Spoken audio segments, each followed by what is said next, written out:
આજે મેં બહુ તો આવી જ જોઈએ તેની ચોપડી વાંચી હતી। તેમાં એક શક્તિકુમાર હતો।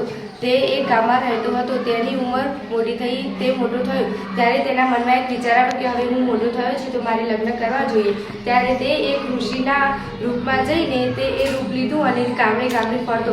ત્યારે તે એક ઘરે જઈને કીધું કે અરે દીકરી, તું શું કરે છે?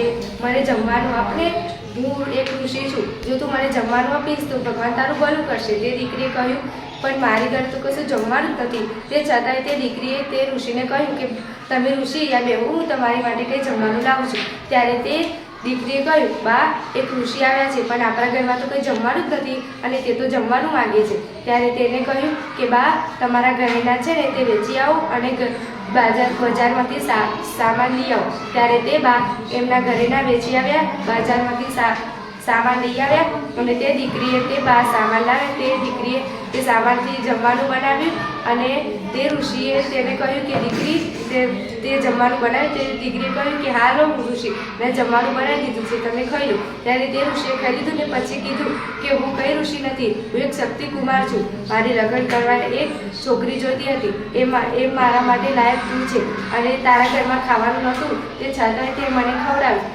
તે આમાંથી આ શીખ મળે છે કે આપણે બી આ છોકરીના જેવી બુદ્ધિ રાખવી જોઈએ તો કોઈ દિવસ આપણે જીવનમાં હારીશું નહીં। સરસ।